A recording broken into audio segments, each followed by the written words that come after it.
People have this perception that we sell kanafe. We actually sell an experience. We only happen to sell kanafe as a byproduct of what we do. It's never normally this loud.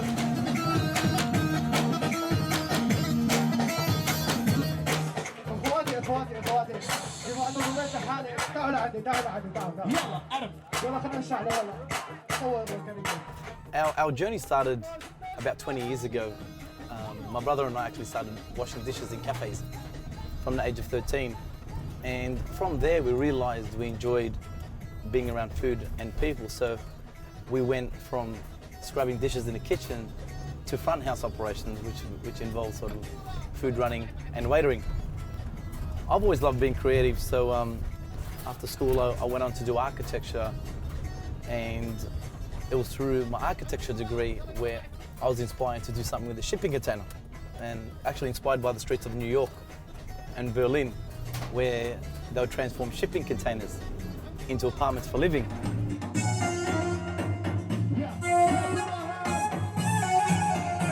It was at that point my two worlds collided. All the pieces of the puzzle started coming together. We started playing around with a famous family recipe, which is a kanafe that my mum came up with, which is a lighter, creamier take on traditional kanafe. It became an instant hit, and before we knew it, it was starting to get a lot of attention between food reviews, food bloggers, food magazines. All these small things started adding up. The actual product, it costs $8 per person, or well, per serve. It's designed for one person, so it's actually a generous serving. There's no sizes or variations. We only do the one product, and the only thing people tell us is how many they want. So it's quite a simple concept, and that's the only way we can do the volume that we do.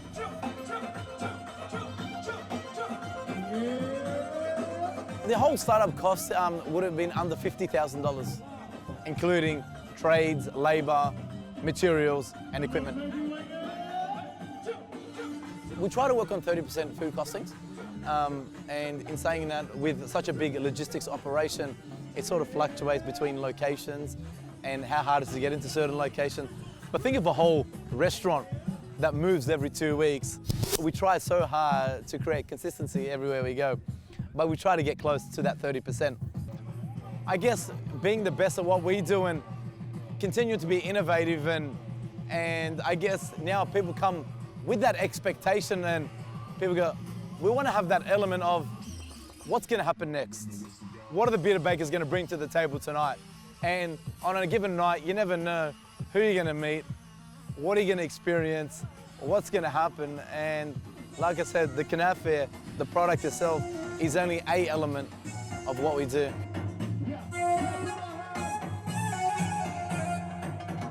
The team of the Bearded Bakers is actually made up of gentlemen from a wide range of demographics, a wide range of nationalities, and a wide range of industries.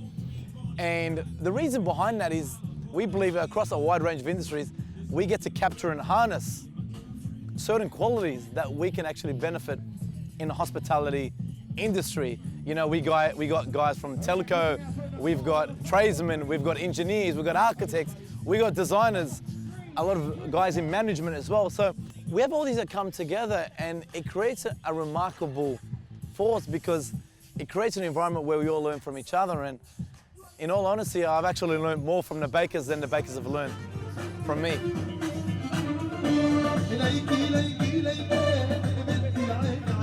Touring constantly, we actually try not to have target figures, and what we do try to do is be the best at what we can do, and that's delivering a quality, consistent product. It's delivering a high experience.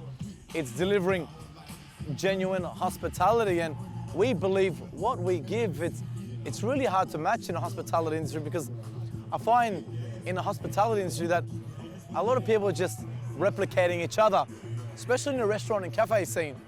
So I find they're all sharing or fighting for that same market of audience, and then we're over here creating our own market.